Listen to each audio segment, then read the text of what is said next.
লক্ষ্য করলে দেখতে পাওয়া যায় হযরত আবু গিয়াস রাদিয়াল্লাহু তাআলা আনহু এই কথাটা বললে স্ত্রী নামাজ পড়ে নিয়ে ওই জামাটা খুলে দিয়ে স্বামীর দিকে লক্ষ্য করে বলছে, ও আমার বিবি রে, ও আমার স্বামী গো, আজ 2 দিন হয়ে গেল আমরা রোজা অবস্থায় আছি, আমাদের খাওয়া হচ্ছে না। আজ 2 দিন একভাবে রোজা করছি, না সেহরি পাচ্ছি না ইফতার পাচ্ছি, না সেহরি পাচ্ছি না ইফতার পাচ্ছি, পেটটা তো বুকে পিঠে ঠেকে গেছে। ওই দেখো দুধের ছোট দুটো বাচ্চা, উঠে দাঁড়ানোর মতো আর ক্ষমতা নাই। তুমি জামাটা গায়ে দিয়ে দেখো, আমাদের টাকা দিতে হবে না, তোমাকে কেউ যদি কাজে নেয় এই কাজের বিনিময় টাকা দেওয়ার দরকার হবে না। যদি আমাদের একবেলা একটু পেট ভরে খেতে দেয় এটাই আমাদের বড় উপকার হয়।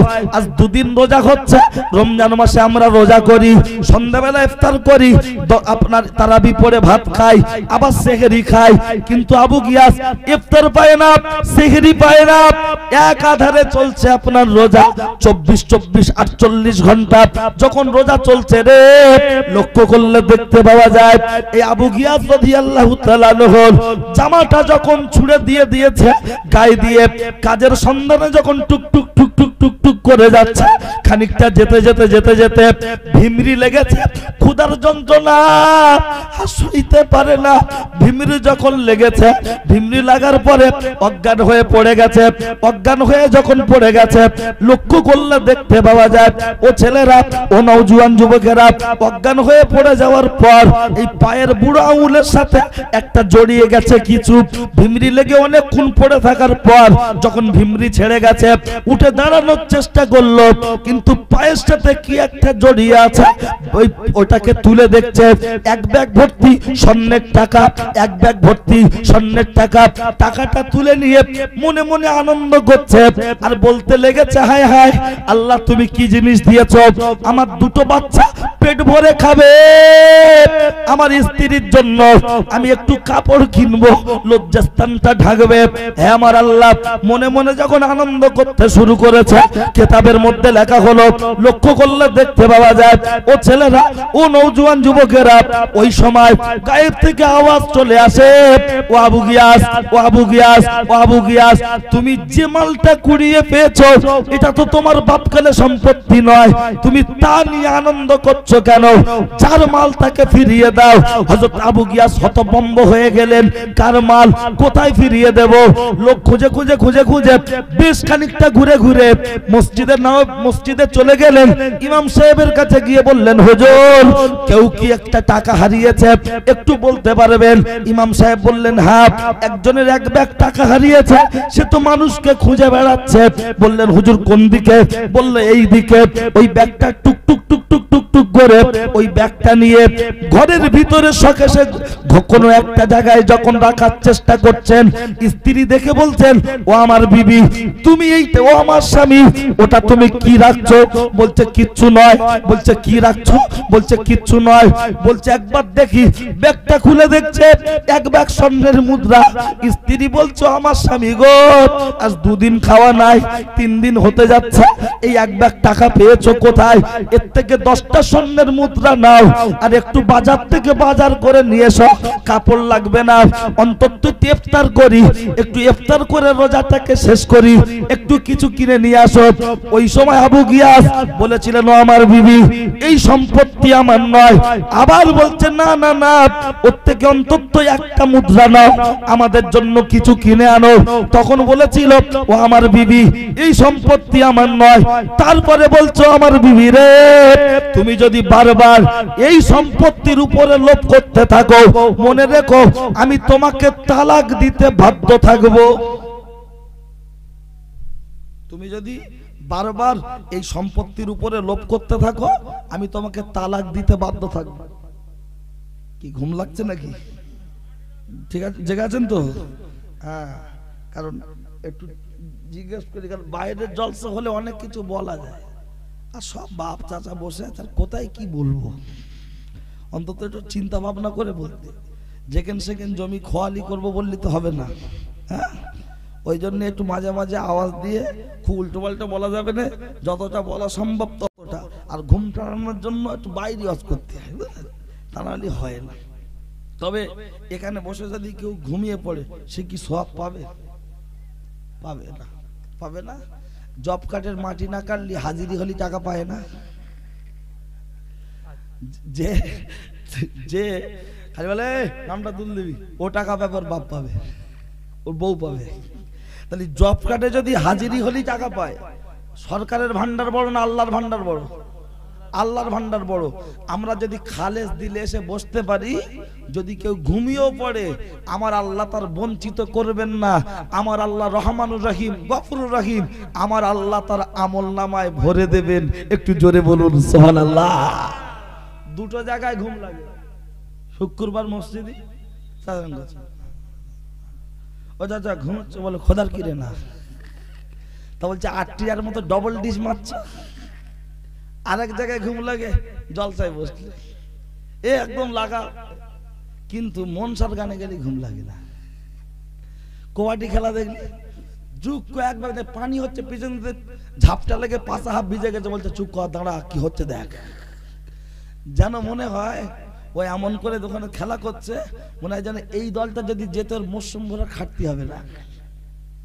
এই যে লকডাউন গেল, কোন অঞ্চলে খেলা বাঁচছিল, লোকের খাওয়া হয় না, আলু ভাতে ভাত খাচ্ছে, বলছে একটা খেলা দিতে হবে আল্লাহর কিরে, খেলা না দিলে হবে না। আমি একটু পরে ধরছি, খেলা হয়েছে রাতের বেলা, চলবে একটু পরে, সমস্যা কিছু নেই। আমার একটা নেশা মাঝে মাঝে একটু তাকবীর দেওয়ানো, আপনাদের কাছ থেকে একটু আশা করছি। তাকবীর দিলে আল্লাহ খুশি হবে, না দিলে শয়তান খুশি হবে। আবু গিয়াসের কথা বলছিলাম, বলবো। মেয়েরা বসে আছে ওদের কথা একটু বলবো। সবাই মিলে নারায়ে তাকবীর।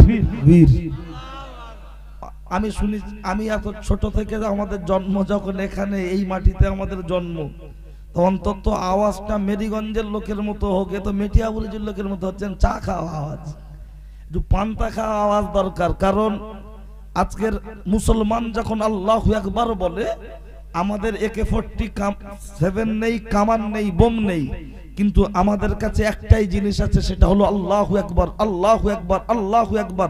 আমার বিশ্বাস ইমানদার যখন আল্লাহু আকবার বলে চিৎকার দেয়, গোটা পৃথিবী তখন ওই ইমানদারের কাছে মাথাটা নিচু করতে বাধ্য হয়।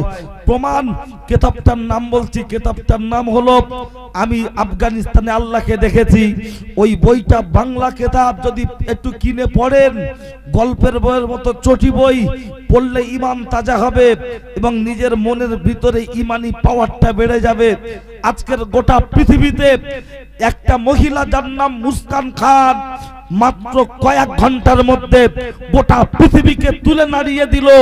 আরএসএস এর বেঈমান কমান্ডা বাহিনী 50 থেকে 60 জন তার সামনে যখন উত্তপ্ত করছিল, আমার ওই মুস্কান বুনটার ভিতরে আল্লাহ এমন ঈমানি পাওয়ার দিয়েছিল, 3 বার হাতটা উঁচু করে বলেছিল আল্লাহু আকবার, আল্লাহু আকবার, আল্লাহু আকবার।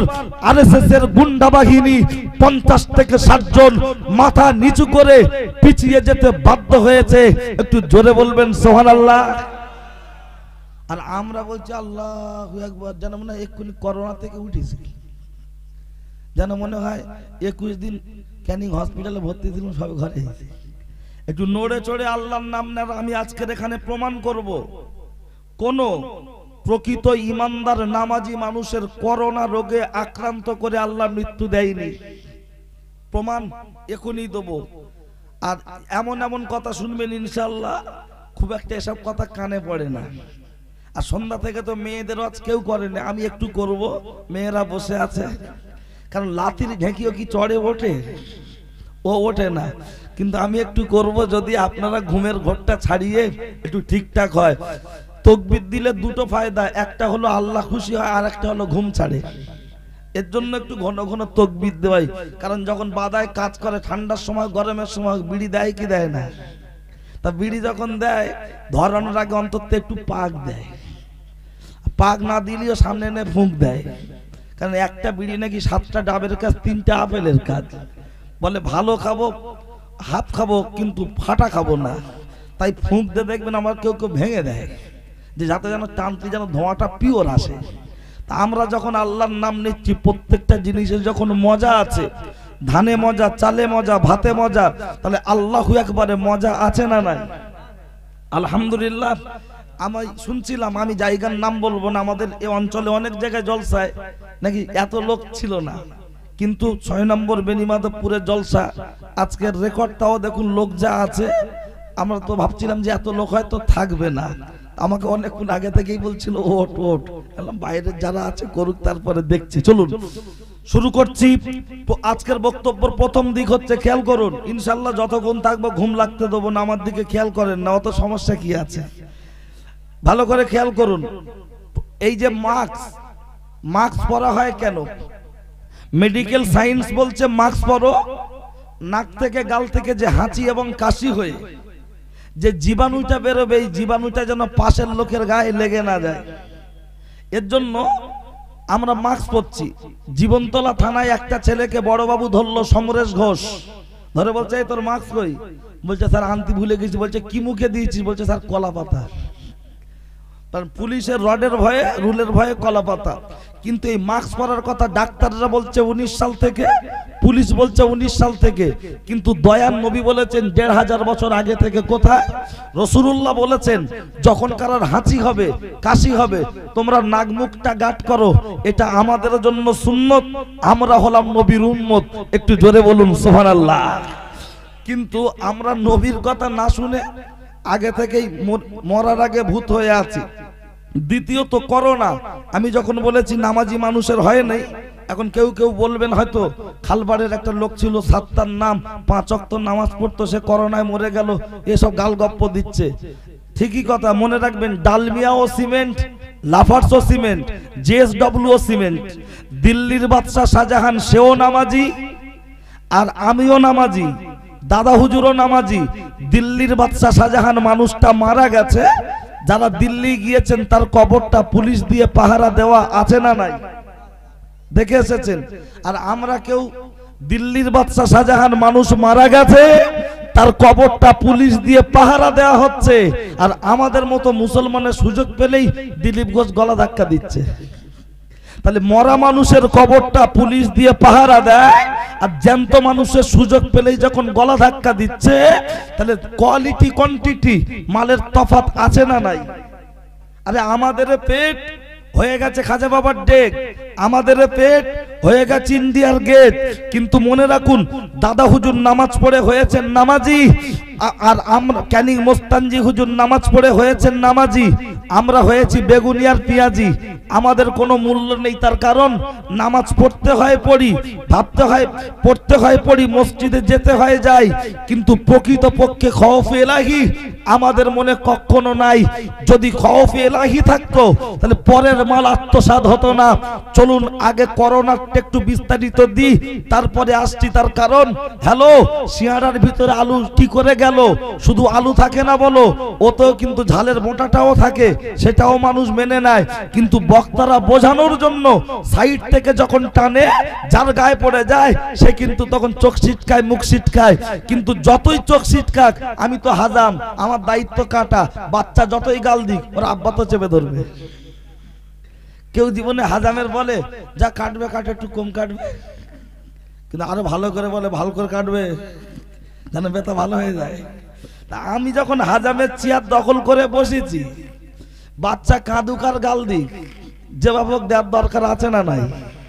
তাহলে ওতে চিন্তা ভাবনা করার কোনো লাভ নাই। চলুন, বাজারে যারা আছো চলে এসো, দেরি করো না। আমি একটু পরে খুব উল্টো পাল্টা বলবো, আল্লাহর কি রে, তখন যেন গায়ে না লেগে যায়। 10 মিনিট সময় দিচ্ছি, যদি বাঁচতে চাও চলে এসো। আর ঘরে যারা শুয়ে পড়েছে ওদের মরণ খাওয়া খাইয়ে দাও। এখন যা খেয়েছে সকালবেলা ভাতের সাথে ইঁদুর মারা বিষ দাও, খেয়ে অন্তত না মরে ছটফট করুক। শালা কুটুম যে কি ছাঁচড়া, শুধু জলসার দিনটা শুনলেই হয়, দাওয়াত করতে হয় না। আসছে এসে আবার বলছে শরীরটা খুব খারাপ, শরীরটা খুব। আন্দা তোর কলেরা হলো, তুই এখানে এলি কেন? জামতলায় যা, ক্যানিংয়ে যা।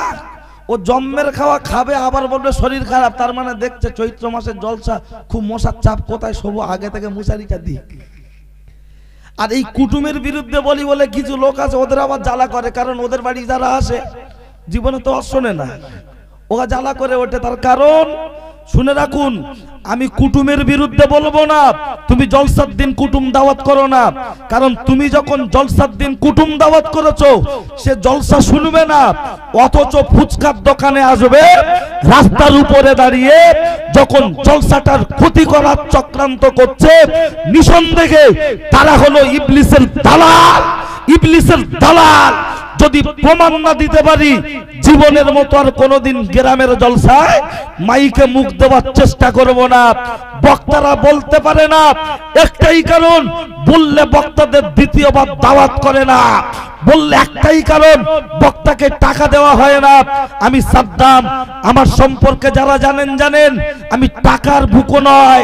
এমনও জায়গা আছে জলসা করে টাকা দরকার নেই, কমিটির সাথে দেখাও করি না, চলে আসি। তার কারণ আমাদের ডাকা হয় বক্তব্য করার জন্য, আমাদের ডাকা হয় মোচরমানি দেওয়ার জন্য, মোচরমানি দেওয়ার জন্য বাচ্চাটাকে ভালো করে ধরে, আর আমাদেরকে ডাকা হয় শরীয়তের উচিত কথা বলার জন্য। কিন্তু কিছু সুদখোর, ঘুষখোর, হারামখোর অতিরিক্ত খেয়ে ফেলেছে, যখন তাদের বিরুদ্ধে কথা চলে যায় তাদের তখন ভিতরটা জ্বলে ওঠে, মনে করবেন ও হলো আবু জেহেলের উত্তরসূরি, ও ফেরাউনের উত্তরসূরি, যার জন্য ওর গাটা জ্বালা করার সাথে সাথে ভিতরটা জ্বলে উঠছে। যদি ওমরের উত্তরসূরি হতো, আবু বকরের উত্তরসূরি হতো, অন্যায়টাকে অন্যায় বলে নিঃসন্দেহে হজম করত। তার কারণ গায়ের রক্ত ফিল্টার করার জন্য তিতো জিনিস খেতে হয়, নিম পাতা, কালমেঘ, তাহলে রক্ত ফিল্টার হবে এবং তাড়াতাড়ি করে ভিতরে সুগার রোগটা সারবে। আর আমাদের মতো বক্তা 100-র মধ্যে 99টা বক্তা জাহান্নামায় যাবে। তার একটাই কারণ, এরা কমিটিকে রাজি খুশি করার জন্য বক্তব্য করে। আমার বিশ্বাস যদি বক্তা প্রকৃতপক্ষে নিজের মতো করে বক্তব্য করত, আমার আত্মবিশ্বাস সমাজ পরিবর্তন হতে বাধ্য। তার কারণ আমি একটা বাচ্চা ছেলে, 30-32 বছর বয়স, এই বয়সে যা যতটুকু যেখানে যাই, পরে খবর নিয়ে দেখবেন প্রত্যেকটা জায়গায় একটা না একটা মানুষ পরিবর্তনের নিয়ত করে জায়গায় ফেরে। তার কারণ আমি বদমাশ, খারাপ, ভালো ওটা পরের কথা। তাহলে এর উপরে আরো একটা কথা বলি, তারপর করোনার দিকে যাচ্ছি। কি আপনাদের অসুবিধা লাগছে নাকি? বাইরে যারা আছে ওরা কি বললো না বললো দেখার দরকার নেই, কেন বলেন তো? ওদের এনআরসি হয়ে নাম বাদ পড়েছে, ওরা কি আর ভোট দিতে পারবে? ওরা ডি ভোটার লিস্টে আছে। আর ওদের ভুল ধরতে গেলে ভিতরে বসতে হবে, তাহলে ভুল ধরলে আমরা মেনে নেব। আর বাইরে থেকে যদি মাথা গলাতে যায়, স্ট্যান্ড মাথায় মারা হবে। এই বেনিমাধবপুরে বলছি না, ইউটিউবে শুনে দেখবেন, অন্য জায়গায়ও বলি। তার কারণ আমি তো বলবো আল্লাহর রাস্তায়, তাতে সমস্যা কি আছে? গ্রামের মেম্বার বললে মাথা নিচে করে চুপ করে থাকে, প্রধান বললে চুপ করে থাকে, সেক্রেটারি বললে চুপ করে থাকে, এমএলএ বললে চুপ করে থাকে। জানে মুখের উপরে বললি থবনা উড়ে যাবে, সেখানে কথা বলতে পারবে না। কিন্তু মসজিদের ইমাম, মঞ্চের বক্তা, এরা কিছু বলতে গেলে ওর গায়ে পড়লে সাথে সাথে ফাউল ধরবে। জানেই কোনো গতি, সেই কার ইমামতি, 4000 টাকা মাইনে দেবো, ও আবার বড় বড় বলবে কেন? শুধু আজান হবে, নামাজ পড়াবে, ঘর চলে যাবে, কে কি করলো দেখার দরকার কি? কিন্তু একজন এমপি, একজন এমএলএ থেকে গ্রামের মসজিদের ইমামের মূল্য খোদার দরবারে অনেক বেশি। কিন্তু আমরা ইমামের মূল্য দিই না, তাই হয় না। চলুন আমি এই ও খারাপ ওর বাপ খারাপ একটুখানি বলে দিই। রাসূলুল্লাহর কাছে একজন ব্যক্তি এসেছেন, আব্দুল্লাহ ইবনে সালাম নাম, হাদিস শরীফ থেকে বলছি, বাংলা চটি বইয়ের গল্প নয়। এসে বলছেন, ইয়া রাসূল, এ মুহাম্মদ, আমি তোমাকে 3টে প্রশ্ন করব। আর আগে ভেবে নিয়েছে আমি এই 3টে প্রশ্ন মুহাম্মদকে করব, মুহাম্মদ যদি উত্তর দিতে পারে তাহলে নবী বলে মানব। কারণ মুহাম্মদ যখন কোনো স্কুলে পড়েনি, আর তার যখন কেউ মাস্টার নেই, আর এ তো আছে তৌরাত কিতাবে, আর যদি মুহাম্মদ উত্তর দিতে পারে জানবো তাহলে মুহাম্মদকে শিখিয়েছে আল্লাহ, আর যে আল্লাহ এমন করে শিক্ষা দিতে পারে সেটা নবী ছাড়া আর কেউ নয়।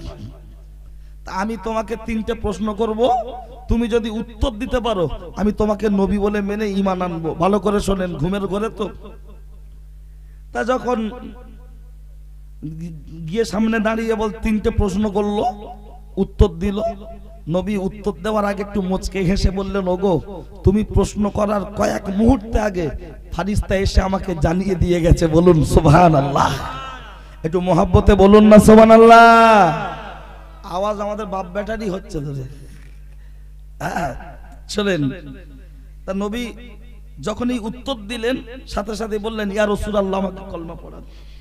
কলমা পড়লেন, বললেন, ইয়া রাসূলুল্লাহ আমি ইহুদিদের সর্দার, লিডার, আমি ঈমান এনেছি, আপনি কাউকে বলবেন না। বলল কেন? বলছে আমার সঙ্গে অনেক লোক আছে, আমি তাদেরকে আপনার কাছে নিয়ে আসব, তাদেরকে জিজ্ঞাসা করবেন এই লোকটা কেমন, যদি বলে ভালো বলবেন তাহলে তোমাদের মধ্যে ভালো লোকটা ঈমান এনেছে, তোমরা আনো। নবী বললেন যুক্তিটা ভালো, ঠিক আছে যাও। চলে গেলেন, বেশ লোকজন নিয়ে রাসূলুল্লাহর সামনে আসলেন। ঘটনা অনেক বড়, আমি নির্যাসটুকু বলছি। তা যেই যখন সামনে এসেছে ওদেরকে বসিয়ে দিয়ে বললেন তোমরা বসো, আমি আছি। একটু সাইডে গিয়েই রাসূলুল্লাহ বলছেন, ওগো তোমরা যার সাথে এসেছো লোকটা কেমন? বলছে, এ মুহাম্মদ এ খুব ভালো, আমাদের দলের নেতা। শুধু এ ভালো না, এ দলের নেতা নয়, ওর বাপও ছিল ওই রকম ভালো মানুষ, ওর বাপও ছিল আমাদের দলের নেতা। এক কথা, এও ভালো, এর বাপও ভালো। আজকের সাদ্দাম হোসেন ভালো, সাদ্দামের বাপও ভালো, একটা সময় মানুষ স্বীকার করে। আর যখন সাদ্দামের বক্তব্য, সাদ্দামের কথা তার মতের বাইরে চলে যাবে, তার গায়ে পড়বে, চট করে ঘুরিয়ে বলবে ওর বাপও খারাপ, ও খারাপ। ভালো করে শোনেন, আল্লাহর নবী বললেন তাহলে তোমাদের মধ্যে যে ভালো লোক সেই ঈমান গ্রহণ করেছে, তোমরা ঈমান গ্রহণ করো। আর চট করে পিছন থেকে আব্দুল্লাহ ইবনে সালাম বেরিয়ে এসে বলছে, লা ইলাহা ইল্লাল্লাহু মুহাম্মাদুর রাসূলুল্লাহ, আমি সাক্ষ্য দিচ্ছি তুমি আল্লাহর নবী, তুমি আল্লাহর হাবিব। ওই ইহুদিরা ঘুরিয়ে বললে মুহাম্মদ এও খারাপ, এর বাপও খারাপ। চরিত্রটা কার? ইহুদির। একটা সময় মানুষ বলে সাদ্দাম ভালো, ওর বাপও ভালো। আর যখন ব্যক্তি স্বার্থে গায়ে পড়ে যায় তখন বলে ওর বাপও খারাপ, ও খারাপ। এই চরিত্রটা নিঃসন্দেহে ইহুদির চরিত্র। যেমন আব্দুল্লাহ ইবনে সালাম দয়ান নবীর সামনে দাঁড়িয়ে যখন বলেছিলেন আমি সাক্ষ্য দিচ্ছি তুমি আল্লাহর নবী, তুমি আল্লাহর হাবিব, ইহুদিরা বলেছিল মুহাম্মদ এও খারাপের বাপও খারাপ। আজকে যখন ন্যায় সত্যের খাতিরে উচিত কথাটা যখন আমরা বলি, তখন এক শ্রেণীর মানুষ আমাদের উপরে কেউটো সাপের মতো ফেনা তুলে, অন্তত কিচ্ছু না হলে দুটো বড় কথা তুলে বলে ও খারাপ, ওর বাপও খারাপ। ও শুনতে হবে না বেশি, দুটো কথা পকেটে বাড়ি দেন। ও ছেলেরা, ও নওজোয়ান যুবকেরা, ও আমার মা চাচি খালা, শুনছেন রাতের বেলা, কানটা একটু করবে ছেলেপালা। আমি আপনাকে বলতে চেয়েছিলাম, লক্ষ্য করলে দেখতে পাওয়া যায়। ও ছেলেরা, ও নওজোয়ান যুবকেরা, একটু কণ্ঠা খাড়া করে শুনে রেখে দেবেন। প্রসঙ্গ যখন বলেছি, আমি আপনার সামনে আর একটু উপস্থাপন করছি। আজকে লক্ষ্য করলে দেখতে পাওয়া যায়, আমি আপনাকে সবিনয় নিবেদন করে বলি, খৌফ ইলাহি, আল্লাহর ভয়। মানুষের ভিতরে আল্লাহর ভয় উঠে যাওয়ার কারণে আমাদের উপরে অটোমেটিক আল্লাহর গজব চলে আসছে। বলুন খৌফ ইলাহি, আল্লাহর ভয়। এ কেমন করে হয়? লক্ষ্য করলে দেখতে পাওয়া যায়। আমি আপনাকে পুরাতন ঘটনা শোনাবো না, পুরাতন জলসা নয়, আমি আপনাকে আপডেট দুটো একটা তথ্য দিচ্ছি, একটু খেয়াল করে শুনে রেখে দেন। নবীর একজন সাহাবী ছিলেন, তার নাম হলো হযরত আবু গিয়াস রাদিয়াল্লাহু তাআলা আনহু।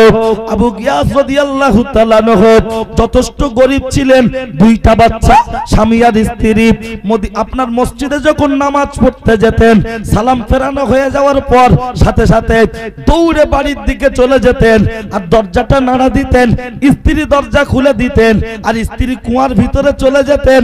আব্দুল্লাহ হযরত আবু গিয়াস রাদিয়াল্লাহু তাআলা আনহু নিজের গায়ের জামাটা খুলে দিয়ে ছুঁড়ে দিয়ে বলতেন, ও বিবি নামাজ পড়ে নাও, আর সময় বাকি নাই, এখনই ফজরের ওয়াক্ত শেষ হয়ে যাবে, এখনই তুমি নামাজ পড়ে নাও।